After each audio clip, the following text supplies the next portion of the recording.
Criei um filho por 10 anos e descobri que fui usado desde o começo como um plano B.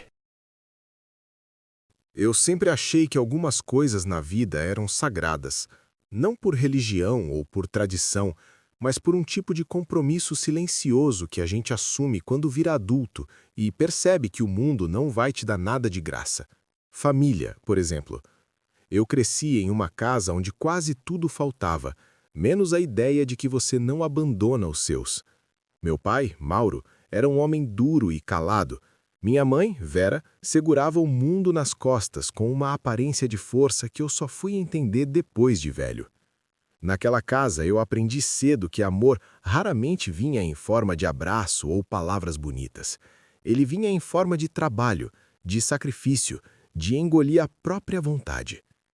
Quando eu conheci a Larissa, eu tinha 26 anos e uma fome descontrolada de construir algo que fosse meu. Eu já trabalhava como supervisor em uma loja grande, tinha começado a juntar dinheiro e me achava adulto o suficiente para não repetir os erros que eu via nos outros. A Larissa apareceu como se fosse um descanso. Ela era bonita, tinha um jeito de estar sempre rindo e me fazia sentir que eu não precisava ser tão sério o tempo todo. Eu me apaixonei com a facilidade de quem nunca tinha se permitido ser leve. A gente se casou em menos de um ano. Não foi por impulso, pelo menos eu não via assim. Eu via como decisão, como promessa de estabilidade. Meus pais estranharam a rapidez, mas não se opuseram. A Vera até gostava da Larissa, dizia que ela trazia alegria. O Mauro só fazia aquele silêncio típico dele, que tanto podia ser desaprovação quanto indiferença. Eu não era perfeito, eu sei. Eu trabalhava muito, eu queria crescer, queria dar uma vida melhor, queria comprar uma casa, queria ter certeza de que a gente nunca ia ficar sem nada. A Larissa falava que me apoiava, mas eu percebia que ela se irritava quando eu recusava sair ou quando eu chegava tarde. Mesmo assim, eu achava que eram coisas normais de casal. Eu achava que o futuro compensava o presente. 2 anos depois do casamento, ela engravidou. A notícia me atingiu como um choque quente no peito. Eu lembro de ficar parado na cozinha, segurando o papel do exame, com a mão tremendo de um jeito que eu não conseguia controlar. Era como se um pedaço do meu corpo tivesse se transformado em outra coisa, em responsabilidade pura. Eu abracei a Larissa e senti o cheiro do cabelo dela, e naquele momento eu jurei que ia ser o tipo de pai que eu queria ter tido. Não um pai ausente, não um pai que só demonstra amor através de cobrança. Eu queria ser presente, eu queria ser gentil, eu queria ser o porto seguro que eu nunca tive. Durante a gravidez, eu virei aquele homem que faz tudo. Eu acompanhei consultas, montei berço, pintei quarto, li artigo na internet de madrugada. Comparei preço de fralda no supermercado como se aquilo fosse uma questão de vida ou morte. A Larissa reclamava de enjoos, de dor nas costas, de medo. Eu tentava ficar firme. Eu tentava dar estabilidade. Eu tentava não demonstrar o quanto eu também estava apavorado. Quando o Miguel nasceu, eu senti uma coisa que eu nem sabia que existia. Foi um amor que não tinha explicação. Eu peguei aquele bebê pequeno nos braços e senti que o mundo inteiro tinha ganhado um centro novo. Tudo que eu fazia, tudo que eu pensava, tudo que eu planejava passou a ter o Miguel no meio. Eu me lembro da primeira madrugada em que ele chorou sem parar, e eu fiquei andando com ele pela sala, cantarolando qualquer coisa só para ele sentir que tinha alguém ali. Eu me lembro de olhar pela janela e ver a rua vazia, e pensar que eu faria qualquer coisa para que ele nunca se sentisse sozinho. Eu me tornei pai como quem assume um cargo sem treinamento, mas com dedicação absoluta. Eu trabalhava e voltava correndo para casa para dar banho, trocar fralda, fazer mamadeira, colocar para dormir. Eu achava que eu e Larissa éramos um time. Eu achava que a vida finalmente tinha entrado no eixo. Só que, olhando agora, eu consigo ver pequenos detalhes que na época eu ignorava, não por ingenuidade completa, mas por escolha. Eu queria que desse certo. Eu precisava que desse certo. A Larissa começou a sair mais com amigas. Dizia que precisava de um tempo para si, que se sentia sufocada de ser mãe o dia inteiro. Eu entendia, ou pelo menos eu achava que entendia. Eu tentava compensar ficando mais com o Miguel quando ela queria sair. Eu nunca fiz cena, nunca proibi. Eu repetia para mim mesmo que confiança era a base. O problema é que confiança, quando vira cegueira, deixa de ser virtude. Miguel foi crescendo e eu fui me acostumando com a ideia de que eu tinha um filho que não se parecia comigo. No começo, eu achava graça. Dizia que puxou a mãe, que a genética era assim mesmo. Eu sou moreno, cabelo escuro, traço forte. O Miguel tinha pele mais clara, cabelo castanho claro, olhos puxando para um mel que ninguém na minha família tinha. A Larissa dizia que era do avô dela, um italiano distante que ninguém conhecia. Eu aceitava porque era mais confortável aceitar. Só que teve momentos em que as piadas dos outros ficaram menos engraçadas. Uma vez, num churrasco de família, meu primo Diego comentou que o Miguel parecia mais com o vizinho do que comigo. Ele falou rindo, como se fosse só provocação. Eu ri também, mas senti um desconforto subindo pela nuca. Minha mãe, Vera, fez um olhar de reprovação para ele. Meu pai ficou em silêncio, como sempre. A Larissa se fingiu de ofendida e saiu para dentro de casa com o Miguel no colo, como se fosse uma vítima. Depois ela chorou dizendo que se sentia julgada. Eu pedi desculpas por algo que eu nem tinha feito, só para manter a paz. Outra vez, na escola, uma mãe perguntou se eu era o padrasto. Ela falou com naturalidade, sem maldade aparente, mas aquilo me atingiu de um jeito estranho. Eu corrigi, disse que era o pai. Ela pediu desculpas, mas o estrago ficou. Eu voltei para casa com uma irritação que eu não sabia explicar. A Larissa disse que eu estava exagerando, que era insegurança boba. Eu me calei porque eu não queria ser o homem paranoico que destrói a própria família. O tempo foi passando e a vida virou rotina. Trabalho, casa, escola, contas, finais de semana no parque, aniversários com bolo simples, foto do Miguel segurando vela, eu segurando ele pela cintura, Larissa sorrindo para a câmera. Do lado de fora parecia tudo normal. Do lado de dentro, eu estava sempre cansado. Eu carregava o mundo nas costas do jeito que minha mãe carregava, mas eu não percebia que eu estava repetindo a mesma vida. Quando o Miguel tinha 9 anos, a Larissa começou a mudar de novo. Ela ficou mais impaciente, mais distante, começou a reclamar que eu não dava atenção, que eu vivia no trabalho, que eu era previsível. Eu tentava conversar, mas ela sempre transformava tudo em discussão. Eu me sentia culpado. Eu achava que eu estava falhando como marido. E, como eu sempre fiz, eu respondia tentando consertar. Eu comecei a chegar mais cedo, a fazer surpresas pequenas, a planejar viagens curtas. Nada parecia suficiente. Numa noite, eu cheguei em casa e percebi que ela tinha trocado a senha do celular. Não foi algo que ela me contou. Eu vi por acaso, quando ela pediu para eu procurar uma foto e o aparelho travou. Ela puxou o celular da minha mão rápido demais, com um sorriso que não combinava com o gesto. Eu senti o estômago afundar. Perguntei por quê.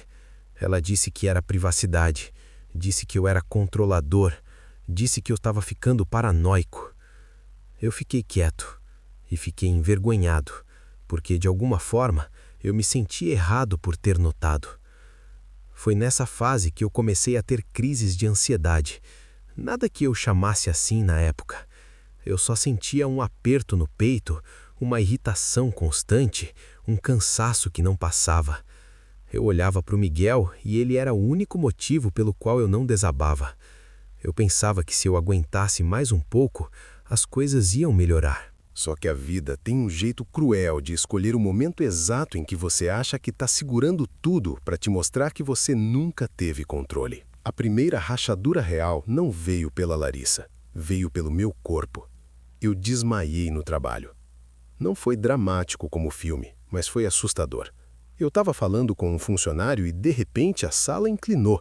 Minha visão ficou cheia de pontos pretos, o som ficou distante e eu só me lembro de acordar no chão com gente ao redor. Me levaram para o hospital.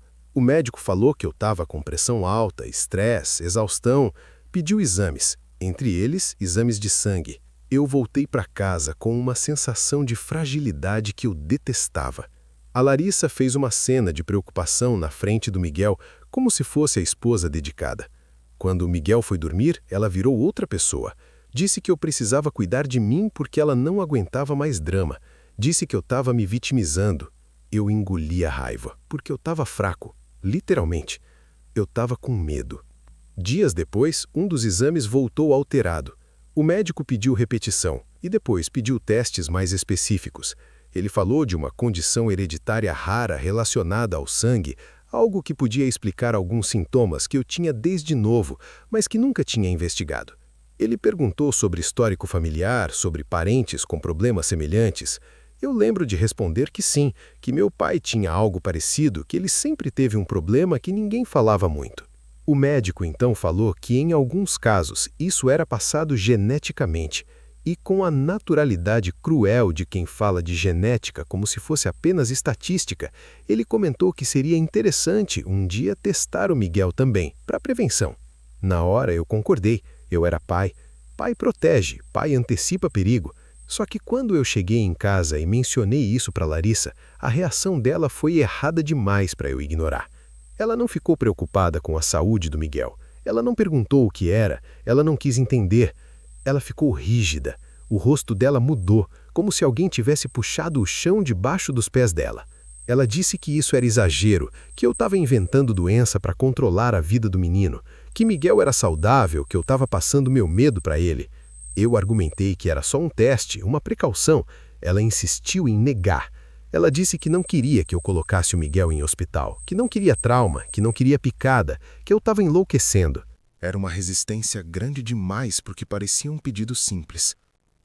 Naquela noite, eu fiquei acordado olhando para o teto, ouvindo o barulho da respiração da Larissa ao meu lado.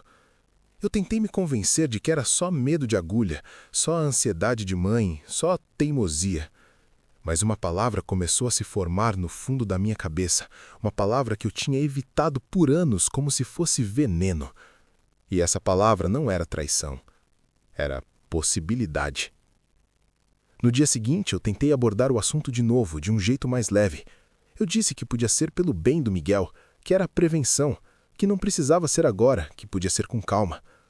A Larissa explodiu. Ela começou a me atacar de um jeito que parecia preparado.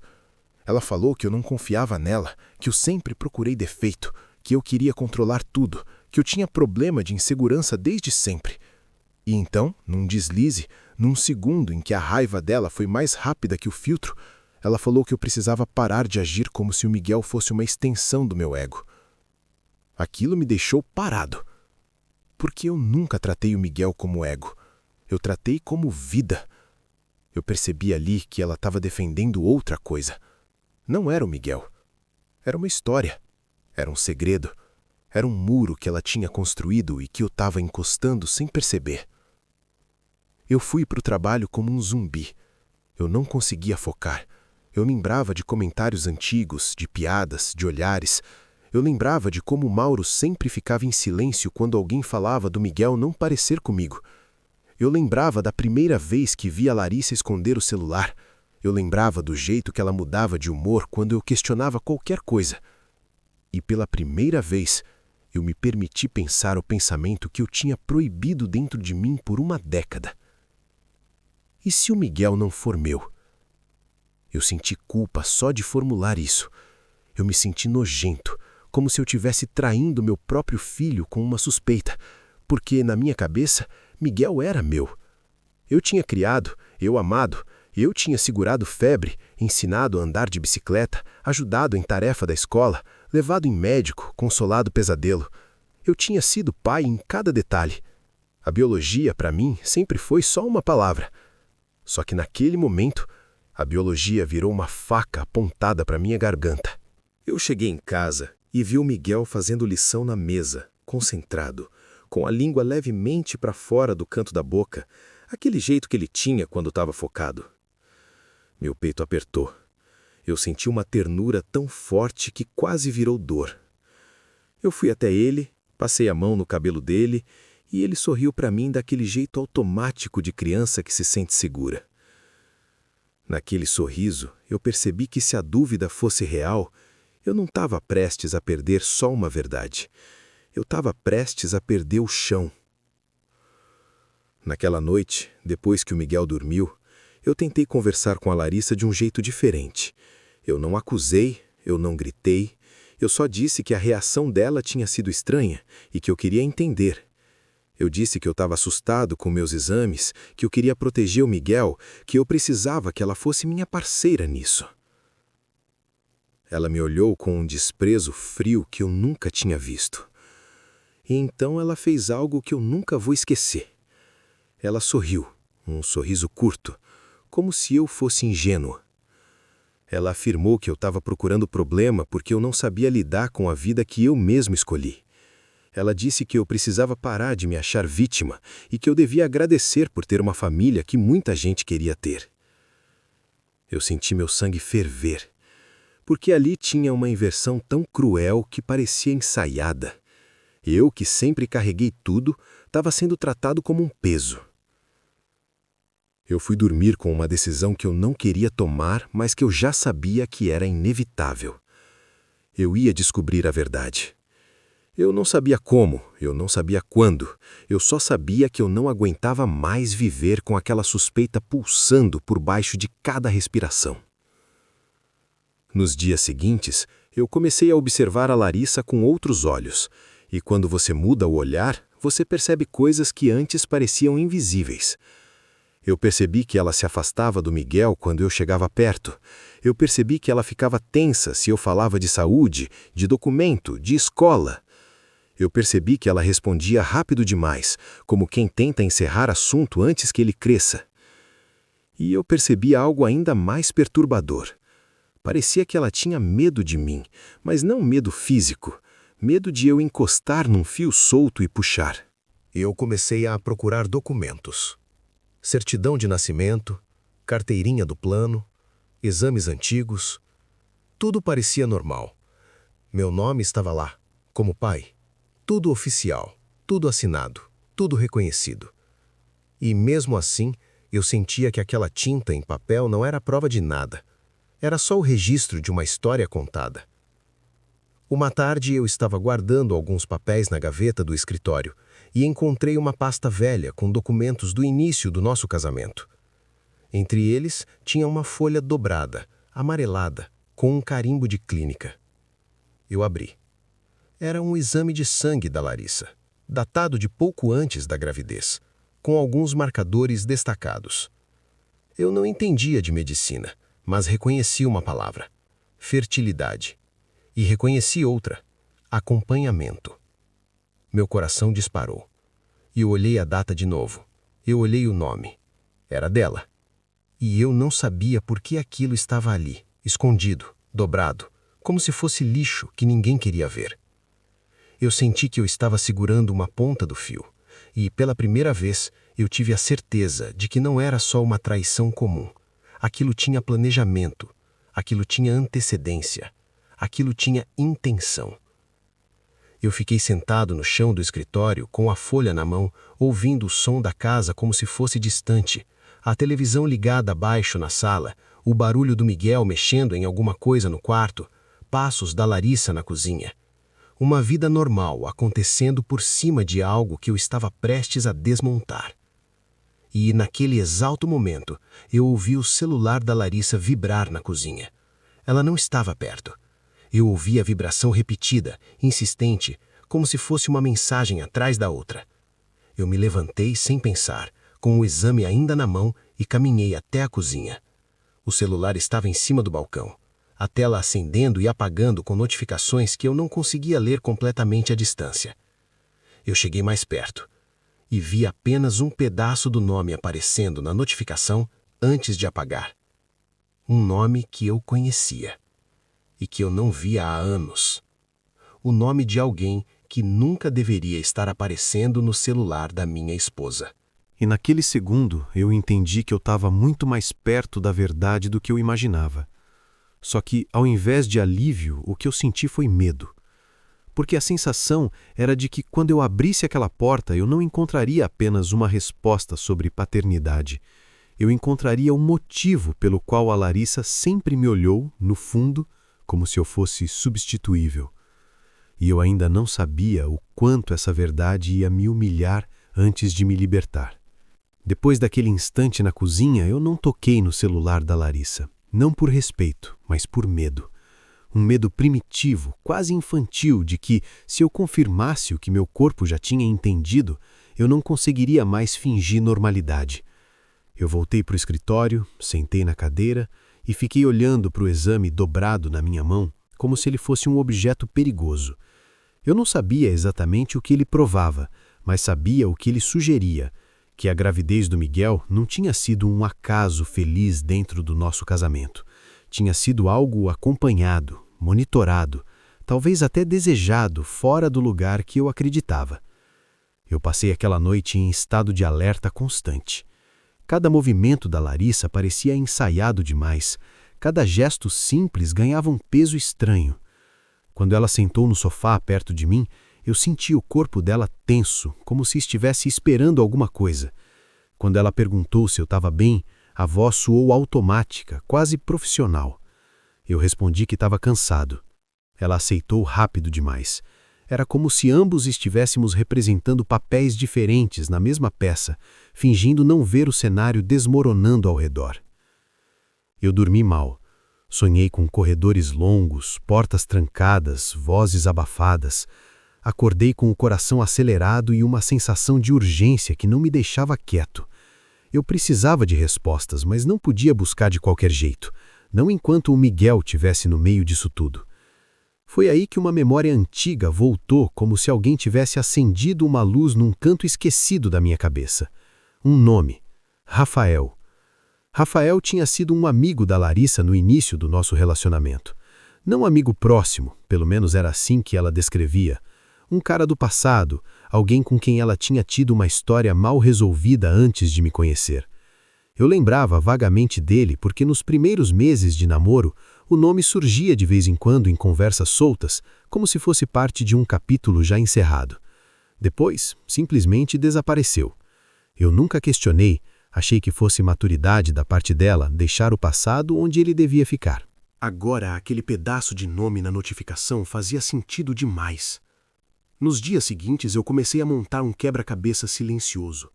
Não com investigação aberta, mas com observação. Eu prestava atenção nos horários da Larissa, nos humores, nas desculpas. Eu percebi que ela tinha voltado a sair sozinha com mais frequência, sempre com justificativas vagas. Eu percebi que ela ficava nervosa se eu perguntava detalhes. E eu percebi que, sempre que o nome Rafael surgia na minha mente, algo dentro de mim se fechava, como se meu corpo estivesse tentando se proteger do impacto. Eu precisava de alguém de fora. Alguém que não estivesse emocionalmente envolvido, mas que pudesse me ajudar a enxergar o que eu estava evitando. Foi quando eu procurei a Ana.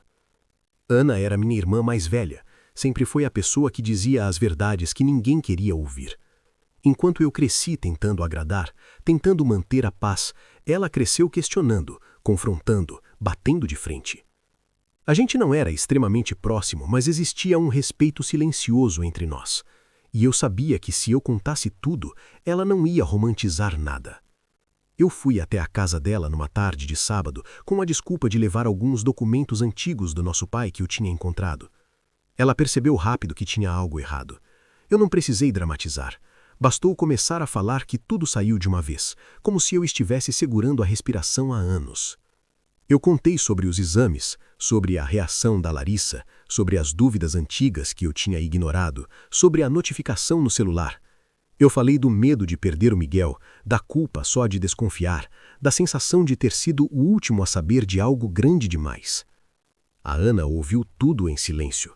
Não me interrompeu, não tentou suavizar. Quando eu terminei, ela ficou alguns segundos olhando para mim como se estivesse organizando pensamentos. E então ela disse algo que me atingiu mais forte do que qualquer acusação direta. Ela disse que eu sempre fui treinado para aguentar. Ela disse que desde pequeno eu aprendi que ser homem era suportar desconforto, engolir dúvida, carregar responsabilidade sem reclamar, e que isso tinha feito de mim alguém confiável, mas também alguém facilmente usado. Ela falou que não importava se o Miguel era biologicamente ou não, porque o problema real era que alguém tinha decidido por mim, sem meu consentimento, como minha vida ia ser. Aquilo abriu algo dentro de mim. Porque, até então, eu estava focado só na pergunta errada. Eu queria saber se o Miguel era meu, mas a pergunta que eu evitava era outra. Quem era a Larissa de verdade? E até onde ela tinha ido para sustentar aquela versão da nossa família? A Ana não me mandou confrontar. Ela não sugeriu escândalo. Ela foi prática. Disse que se eu quisesse respostas reais, eu precisava de provas, e que provas não vinham de discussões emocionais, vinham de fatos. Ela sugeriu algo que me fez gelar por dentro. Um teste de DNA. Não agora, não escondido do Miguel, mas estrategicamente planejado, com cautela, sem expor a criança a um trauma desnecessário até que eu tivesse certeza de que aquilo era inevitável. Ela falou que eu precisava me preparar emocionalmente para qualquer resultado, que eu precisava separar a paternidade de biologia antes de tudo. Eu voltei para casa com a cabeça fervendo. Durante dias, eu vivi em dois mundos. No externo, eu continuava sendo o pai presente, o marido funcional, o homem previsível que a Larissa parecia desprezar. No interno, eu estava em guerra comigo mesmo. Cada vez que eu olhava para o Miguel, eu sentia uma mistura de amor e medo que me deixava quase sem ar. Eu não queria que nada mudasse entre nós, mas eu sabia que se a verdade fosse o que eu suspeitava, nada continuaria igual. A Larissa começou a me observar também. Eu sentia. Ela percebia minha atenção diferente, meu silêncio mais carregado. Em vez de se aproximar, ela se armava, ficava defensiva, irônica, impaciente. Era como se ela soubesse que algo estava prestes a acontecer, mesmo sem saber exatamente o quê. Uma noite, ela comentou, com um tom aparentemente casual, que o Rafael tinha mandado mensagem perguntando como ela estava. Ela falou isso como quem joga um teste no ar, esperando ver minha reação. Eu senti o estômago virar, mas mantive a expressão neutra. Perguntei por que ele tinha entrado em contato depois de tanto tempo. Ela deu de ombros e disse que algumas pessoas reaparecem. Eu percebi ali que ela estava normalizando algo que nunca tinha sido normal. Aquela foi a confirmação que eu precisava para dar o próximo passo. Eu comecei a pesquisar clínicas.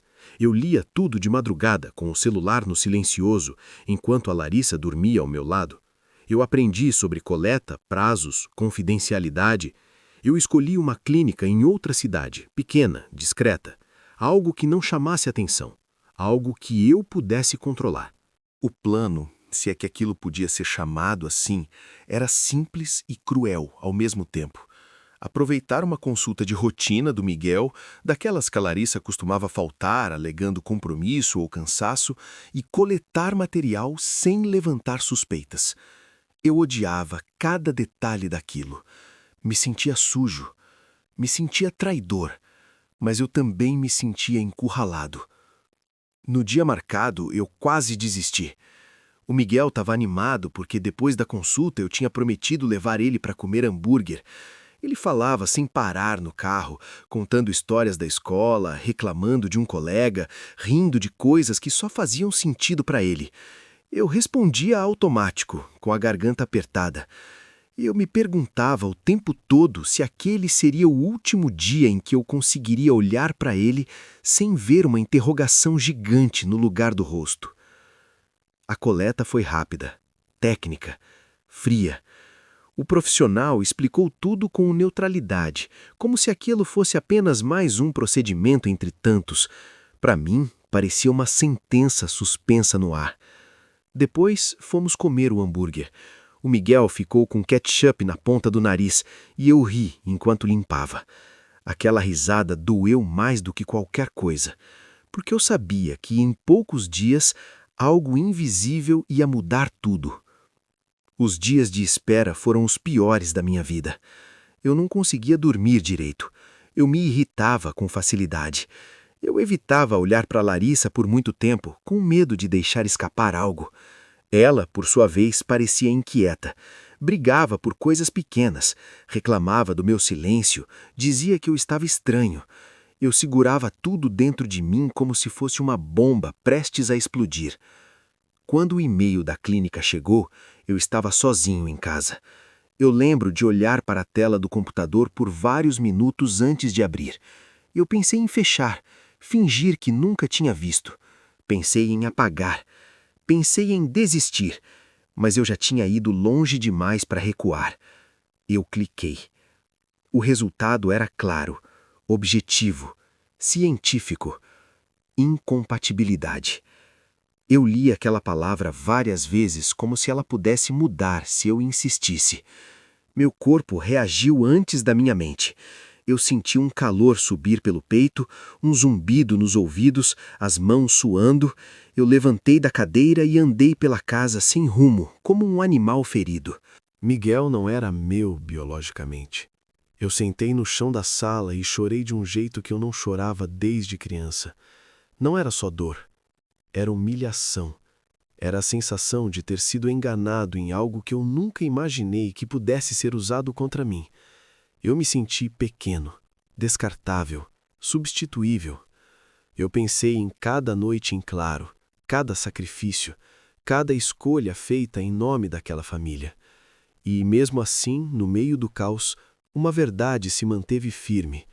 Eu não conseguia parar de amar o Miguel.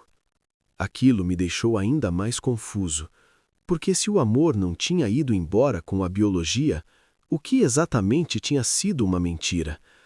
Foi nesse estado que a Larissa chegou em casa. Ela me encontrou sentado no sofá, com o computador aberto, o e-mail ainda na tela. Ela não perguntou o que era. Ela olhou uma vez e entendeu. Eu vi o rosto dela empalidecer por um segundo, antes de assumir uma expressão dura, quase desafiadora. E naquele instante eu percebi algo que me gelou mais do que o resultado do exame. Ela não estava surpresa. Ela não estava confusa. Ela estava preparada, como se soubesse que aquele dia ia chegar. E foi aí que eu entendi que a história que eu estava prestes a ouvir não era apenas sobre um caso escondido. Era sobre uma decisão tomada muitos anos atrás, sem que eu tivesse qualquer chance de escolha. E eu ainda não fazia ideia do quanto aquela decisão tinha moldado cada detalhe da minha vida sem que eu percebesse. Depois que a Larissa entrou em casa e viu o resultado aberto na tela, o silêncio que se instalou entre nós foi mais pesado do que qualquer grito. Não houve choque, nem tentativa de negar. Houve apenas aquela postura rígida, defensiva, que alguém assume quando sabe que foi encurramado, mas ainda tenta preservar algum controle. Eu desliguei o computador devagar, mais para ganhar tempo do que por qualquer outro motivo. Meu corpo inteiro tremia, mas minha voz saiu estranhamente calma quando eu disse que já sabia. Ela não se sentou. Não tirou a bolsa do ombro. Ficou ali, em pé, como se estivesse pronta para sair correndo se fosse necessário. Aquela imagem ficou gravada em mim. A mulher com quem eu construí uma década de vida estava diante de mim como uma estranha, alguém que eu nunca tinha conhecido de verdade. Eu perguntei há quanto tempo ela sabia. Ela respirou fundo, desviou o olhar por um segundo e então fez algo que me marcou profundamente. Ela assumiu um tom cansado, quase irritado, como se a culpa maior fosse minha por ter chegado até ali. Ela afirmou que aquilo tinha acontecido antes mesmo de nós nos casarmos, que eu estava exagerando, que eu sempre fui dramático. Disse que o Miguel sempre foi meu filho de qualquer forma, que nada mudava de verdade. Nada mudava. Aquela frase ecoou dentro de mim como uma ofensa direta à minha inteligência. Ela começou a contar a história de forma fragmentada, como quem solta pedaços cuidadosamente escolhidos. Falou de um relacionamento mal resolvido com o Rafael, de idas e vindas, de uma gravidez inesperada. Disse que quando descobriu que estava grávida, não tinha certeza de quem era o pai. Disse que estava com medo, perdida, pressionada pela família. E então me olhou com frieza e disse que eu apareci como a opção segura. Não como escolha, como opção. Ela explicou que, na época, eu representava estabilidade, compromisso, futuro, que eu queria família, que eu queria filhos, que eu seria um bom pai. Ela disse isso como se estivesse me elogiando, como se não estivesse confessando algo monstruoso. Ela falou que decidiu seguir comigo, que achou que nunca seria descoberto, que acreditava que o amor e o tempo iam apagar a importância da biologia. Enquanto ela falava, Eu sentia algo dentro de mim se quebrando em camadas. Não era só a traição física de anos atrás. Era a manipulação contínua, a escolha consciente de me envolver numa mentira que moldou cada decisão que eu tomei desde então. Eu percebi que meu casamento não tinha sido construído sobre amor e parceria, mas sobre conveniência e cálculo. Eu perguntei se o Rafael sabia do Miguel. Ela hesitou. Esse segundo de hesitação foi mais revelador do que qualquer resposta longa. Ela acabou admitindo que sim. Ele sabia desde o começo. Eles tinham conversado na época, e ele tinha deixado claro que não queria assumir. Não queria responsabilidade, não queria vínculo, não queria mudar a vida dele. Foi aí que ela decidiu que eu seria o pai. Não só na certidão, mas na prática. Ela falou isso como se estivesse contando uma história lógica, quase racional. Eu senti uma náusea subir. Porque naquele momento eu entendi que não tinha sido apenas enganado. Eu tinha sido escolhido para carregar o peso que outro homem recusou. Eu fui o plano B de alguém que decidiu que eu era forte o suficiente para suportar uma mentira inteira sozinho. Eu perguntei se ela se arrependeu alguma vez. Ela deu de ombros. Disse que arrependimento não mudava nada, que a vida tinha seguido, que eu devia ser grato por tudo que eu tinha vivido com o Miguel. Disse que eu estava transformando algo que funcionou por anos em um problema agora por orgulho ferido. Orgulho. Eu sempre tive dificuldade com essa palavra, porque me ensinaram que orgulho era defeito. Mas ali, pela primeira vez, eu percebi que o que ela chamava de orgulho era, na verdade, dignidade. Eu me levantei do sofá com as pernas bambas.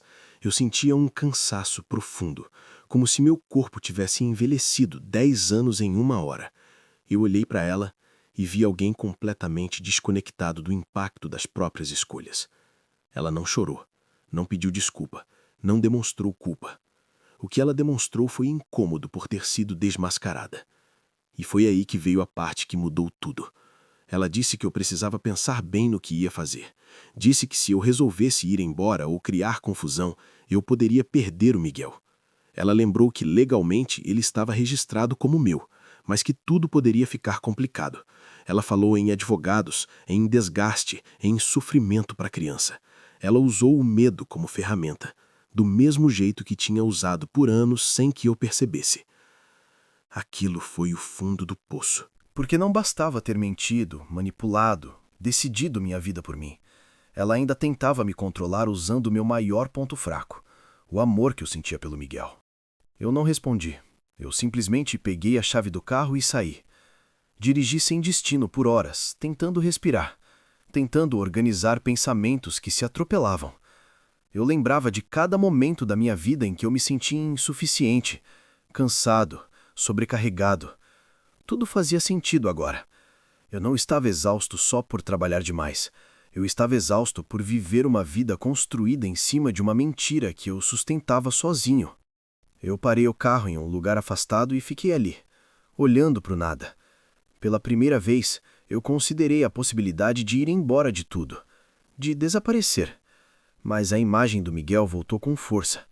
O jeito concentrado dele fazendo lição, o sorriso automático quando me via, a confiança silenciosa.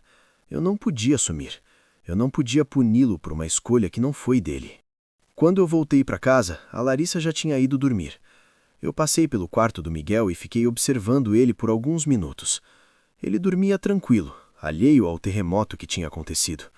Eu senti uma dor aguda no peito, mas junto dela veio algo novo. Clareza. Eu percebi que, apesar de tudo, eu tinha algo que ninguém podia tirar de mim.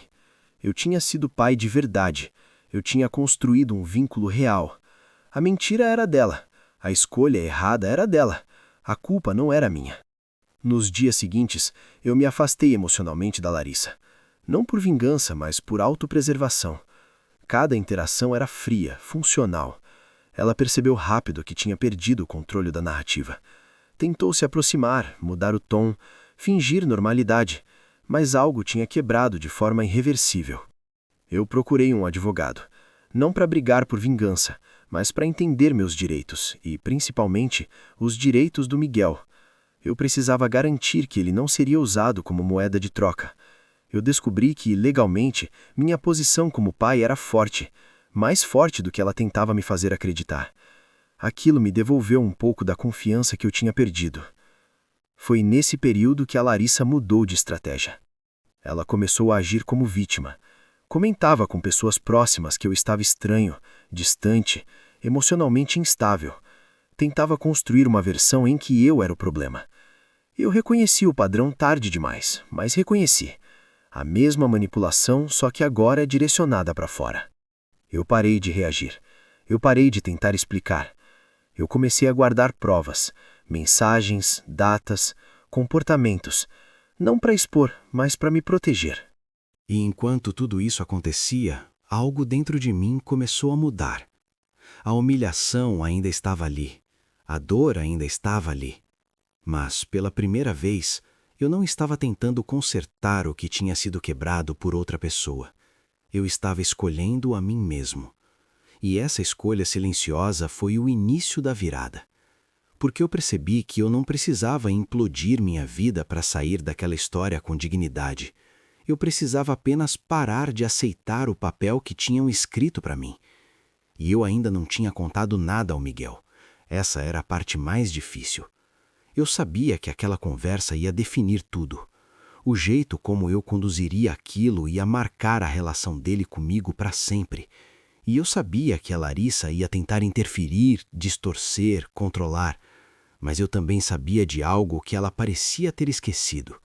Eu podia não ser o pai biológico, mas eu era o pai que ficou. E isso me dava mais força do que ela jamais imaginou. Depois que eu aceitei dentro de mim que não podia controlar o passado, algo mudou na forma como eu passava pelos dias. Não foi um alívio imediato, foi mais parecido com parar de sangrar aos poucos. A dor ainda existia, mas não era mais aberta. Eu comecei a agir com uma calma que surpreendeu até a mim mesmo. Não porque eu estivesse bem, mas porque eu tinha entendido que qualquer explosão seria usada contra mim. A Larissa tentou de tudo para recuperar o controle. Alternava entre frieza e falsa gentileza, entre acusações veladas e tentativas de aproximação. Em alguns dias, ela agia como se nada tivesse acontecido. Em outros, insinuava que eu estava destruindo a família por egoísmo. Eu observava tudo com um distanciamento quase clínico. Aquela mulher já não tinha mais acesso ao lugar onde eu tomava decisões. O Miguel, por outro lado, continuava sendo o centro da minha vida. E foi justamente por ele que eu comecei a planejar a conversa que eu vinha adiando. Não existia forma perfeita de contar algo assim a uma criança. O que existia era cuidado, verdade sem crueldade, presença sem drama. Eu escolhi um sábado à tarde, um dia comum, sem tensão aparente. Levei ele para caminhar em um parque que a gente frequentava desde que ele era pequeno, um lugar que carregava memórias boas, risadas antigas, confiança. Eu queria que o ambiente dissesse, mesmo sem palavras, que ele estava seguro. Enquanto ele falava sobre coisas simples, eu observava os gestos, o jeito de andar, a forma como ele se distraía com detalhes pequenos. Eu senti um nó na garganta. Aquele menino não tinha pedido por nada do que estava acontecendo. E eu tinha certeza de uma coisa. Independentemente de qualquer resultado, eu não ia permitir que ele se sentisse descartável. Quando eu finalmente comecei a falar, eu fiz isso com cuidado extremo. Eu expliquei que às vezes adultos erram, que algumas verdades demoram a aparecer, que aquilo não mudava o que a gente tinha vivido juntos. Eu disse que ele sempre foi meu filho em tudo que realmente importava. Eu vi confusão nos olhos dele, seguida de medo, e então eu vi algo que me partiu e me fortaleceu ao mesmo tempo. Confiança. Ele perguntou se eu ia embora. Essa pergunta quase me desmontou. Eu respondi com toda a firmeza que consegui reunir. Eu disse que eu estava ali, que eu sempre estaria, que nada daquilo era culpa dele. Eu vi o corpo dele relaxar aos poucos, como se estivesse soltando um peso invisível. Ele não entendeu tudo, nenhuma criança entenderia, mas ele entendeu o essencial. Ele não estava sozinho. Quando voltamos para casa, eu senti que tinha atravessado um ponto sem retorno. Não havia mais espaço para jogos psicológicos. A Larissa percebeu rápido que algo tinha mudado entre mim e o Miguel. Ela tentou sondar, fez perguntas indiretas, tentou extrair informações. Eu não ofereci nada. Eu tinha aprendido que silêncio, quando bem usado, é uma forma de proteção. Foi nesse período que o Rafael voltou a aparecer com mais frequência, não fisicamente, mas como sombra. Mensagens, ligações não atendidas, tentativas de contato que a Larissa não fazia mais questão de esconder completamente. Eu percebi que ela estava nervosa. A estrutura que ela tinha criado anos atrás estava ruindo, e agora ela não sabia mais quem controlava a situação. Um dia ela me disse que precisava conversar. Eu aceitei, mas com uma condição interna clara. Eu não ia discutir versões. Eu não ia pedir explicações. Eu não ia implorar por arrependimento.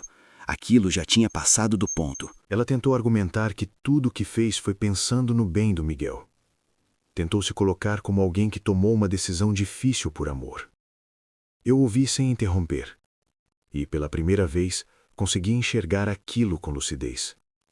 Amor não sequestra escolhas. Amor não constrói vidas em cima de mentiras. Amor não usa uma criança como âncora emocional.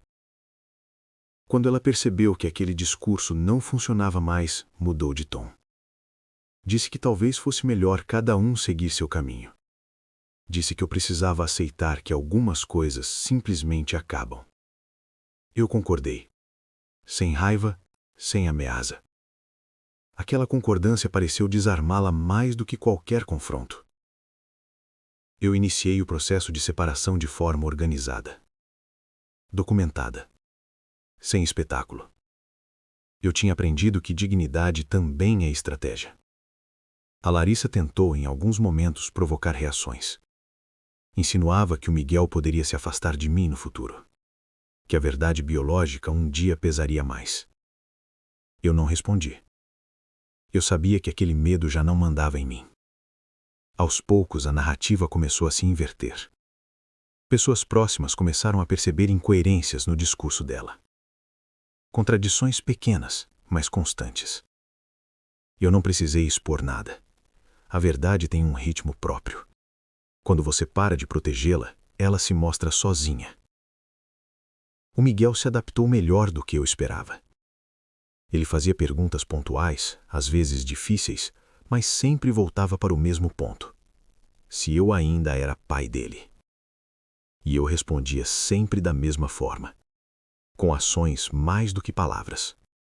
Presença, rotina, constância. Em um momento de honestidade silenciosa, eu percebi algo que me surpreendeu. A humilhação tinha perdido força. Não porque o que aconteceu deixou de ser grave, mas porque eu já não me via mais como vítima passiva. Eu tinha escolhido não carregar a vergonha que não era minha. Eu também percebi que a Larissa estava ficando isolada. As tentativas de controle falhavam. O Rafael, que antes era apenas uma sombra conveniente, começou a se tornar um problema real. Aquilo que ela tinha escondido por anos agora cobrava espaço, responsabilidade, consequências. E, ironicamente, foi nesse caos que eu encontrei estabilidade. Eu não tinha mais uma família perfeita. Nunca tive, na verdade. Mas eu tinha algo muito mais sólido. Uma relação construída na verdade, mesmo que tardia. Eu tinha um filho que me escolhia todos os dias. E eu tinha recuperado algo que eu não sabia que tinha perdido completamente. Minha dignidade. Eu sabia que ainda havia ajustes, decisões finais, consequências legais e emocionais a enfrentar. Mas pela primeira vez desde que tudo começou, eu não estava reagindo. Eu estava conduzindo. E isso fez toda a diferença.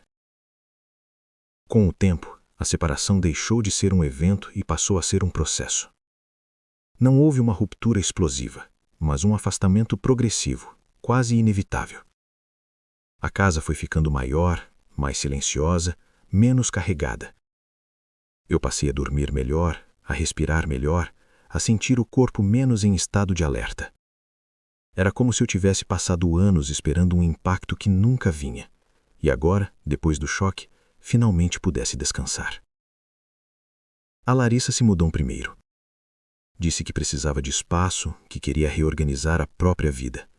Eu não discuti. Eu sabia que aquela saída não era sobre liberdade, mas sobre perda de controle. Ela não tinha mais uma narrativa sólida para sustentar.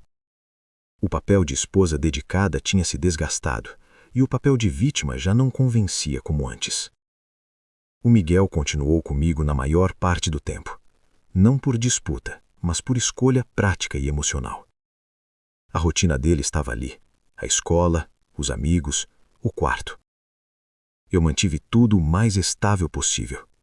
Aprendi que, para uma criança, constância é mais poderosa do que explicação. Houve dias difíceis. Momentos em que o peso da história voltava com força, especialmente à noite, quando a casa ficava quieta demais. Em alguns desses momentos, eu sentia a antiga raiva tentando ressurgir. Não raiva explosiva, mas aquela raiva silenciosa que corrói por dentro. Eu aprendi a não alimentar. Eu tinha passado tempo demais vivendo reativo. O Rafael tentou se aproximar do Miguel. Quando isso aconteceu, algo dentro de mim se organizou com uma clareza assustadora. Não houve pânico, nem impulso. Houve limite. Eu entendi que aquela aproximação não era sobre afeto, mas sobre aliviar uma culpa antiga, talvez até sobre reivindicar algo que nunca teve coragem de assumir. Eu agi rápido, dentro da lei, com orientação jurídica. Protegi o Miguel de confusão desnecessária. Algumas portas que ficam fechadas por muito tempo não devem ser abertas de repente. A Larissa reagiu mal a isso. Disse que eu estava sendo cruel, que eu estava privando o filho de conhecer o pai biológico. Aquela frase dita daquela forma revelou mais do que ela imaginava. Porque pela primeira vez eu ouvi sem tremer. Eu entendi que ela ainda tentava usar palavras como armas, mas elas já não tinham o mesmo alcance. Pai não é quem aparece quando convém. Pai é quem fica quando é difícil. Essa convicção não veio da teoria, veio da prática de anos, veio das madrugadas acordado, das responsabilidades assumidas sem aplauso, das escolhas feitas no silêncio. Com o passar dos meses, a vida foi encontrando um novo ritmo. Eu reorganizei finanças, mudei alguns hábitos, reduzi a carga de trabalho. Não por fraqueza, mas por lucidez. Eu tinha aprendido da forma mais dura possível que estabilidade não se constrói apenas com sacrifício, mas com presença consciente. O Miguel começou a se mostrar mais seguro, mais leve. Ele ria mais, dormia melhor, às vezes fazia perguntas difíceis, mas sempre com a confiança de quem sabe que não vai ser abandonado pela resposta. Aquilo me confirmava, dia após dia, que eu tinha tomado as decisões certas, mesmo quando elas doeram. A Larissa, aos poucos, foi se afastando não só de mim, mas da imagem que ela mesma tinha criado. Pessoas começaram a enxergar incoerências, a perceber silêncios estranhos, histórias mal encaixadas. Eu nunca precisei explicar nada. A verdade, quando não é abafada, encontra caminhos próprios. Um dia, enquanto eu ajudava o Miguel com uma tarefa da escola, ele parou, me olhou sério e perguntou se eu tinha escolhido ficar. Essa pergunta me atingiu de um jeito profundo. Eu respondi com calma, dizendo que sim, que eu tinha escolhido, que eu escolhia todos os dias. Eu vi algo mudar no olhar dele. Não era apenas alívio, era pertencimento. E naquele instante eu soube que nada do que tinha acontecido podia apagar aquilo. Eu também comecei a perceber mudanças em mim. Eu falava com mais firmeza, eu aceitava menos desrespeito.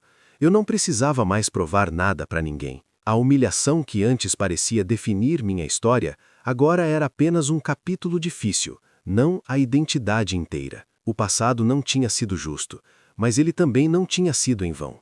Eu tinha aprendido a reconhecer manipulação, a respeitar meus próprios limites, a diferenciar responsabilidade de culpa. Eu tinha parado de carregar pesos que nunca foram meus. E, talvez o mais importante, eu tinha parado de me diminuir para manter estruturas que só funcionavam à custa do meu silêncio. Ainda havia cicatrizes. Algumas nunca desapareceriam completamente. Mas cicatriz não é sinal de fraqueza. É sinal de que algo fechou. E eu estava fechado com o que eu tinha escolhido ser dali em diante. Com o passar do tempo, eu parei de contar a história como uma ferida aberta. e comecei a enxergá-la como um divisor de águas. Não porque o que aconteceu deixou de ser grave, mas porque eu já não precisava mais revisitar cada detalhe para entender quem eu era. A verdade tinha cumprido o papel dela.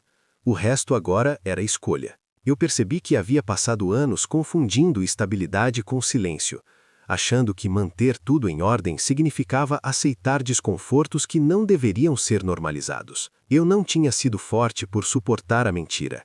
Eu tinha sido forte por finalmente interrompê-la. A relação com a Larissa se tornou estritamente funcional. Não havia mais espaço para jogos emocionais, nem para tentativas de reescrever o passado.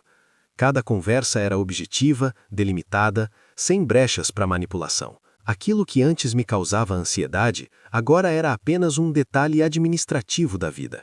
O poder que ela tinha sobre mim se dissolveu no momento em que eu parei de buscar validação onde nunca houve respeito. O Rafael desapareceu do radar com a mesma covardia com que sempre viveu. Não houve despedida, nem confronto, apenas ausência. Aquilo confirmou algo que eu já sabia. Algumas pessoas só se aproximam quando não precisam assumir nada. E eu não devia mais nada a esse tipo de presença. O Miguel cresceu um pouco mais naquele período. Não em idade, mas em segurança emocional. Eu vi isso nos gestos, na forma como ele se expressava, na tranquilidade com que lidava com pequenas frustrações. Crianças sentem quando o ambiente deixa de ser instável, mesmo que não saibam explicar. E aquela casa, agora menor, tinha se tornado um lugar previsível de novo. Eu também mudei. Passei a reconhecer meus próprios limites sem culpa. Aprendi que dizer não me tornava frio, apenas íntegro. Eu já não precisava ser o homem que sustenta tudo sozinho para se sentir digno. Eu podia dividir responsabilidades, pedir ajuda, escolher melhor quem ficava perto. Em alguns momentos pensei no que teria sido da minha vida se aquela verdade nunca tivesse vindo à tona. Provavelmente eu ainda estaria ali, tentando compensar algo invisível, carregando um cansaço que nunca fazia sentido completo. A dor da descoberta foi grande, mas a clareza que veio depois foi maior. Eu não perdi um filho. Eu mantive uma relação que sempre foi real, enquanto perdi apenas uma ilusão que nunca me pertenceu de verdade. Quando alguém descobre que foi enganado por tanto tempo, existe a tentação de se definir por isso, de deixar que a traição vire identidade. Eu escolhi diferente. Eu deixei que aquela experiência refinasse quem eu era, em vez de me reduzir. Hoje, quando olho para trás, não vejo apenas humilhação. Vejo resistência. Vejo alguém que sustentou uma verdade emocional, mesmo quando tudo ao redor era mentira. Vejo alguém que foi pai antes de ser reconhecido como tal. E isso ninguém tira. Se existe algo que eu aprendi, é que dignidade não está em vencer discussões ou expor culpados. Dignidade está em não permitir que a crueldade dos outros determine quem você se torna depois. Eu fiquei, eu protegi, eu escolhi, e no fim, fui eu quem saiu inteiro.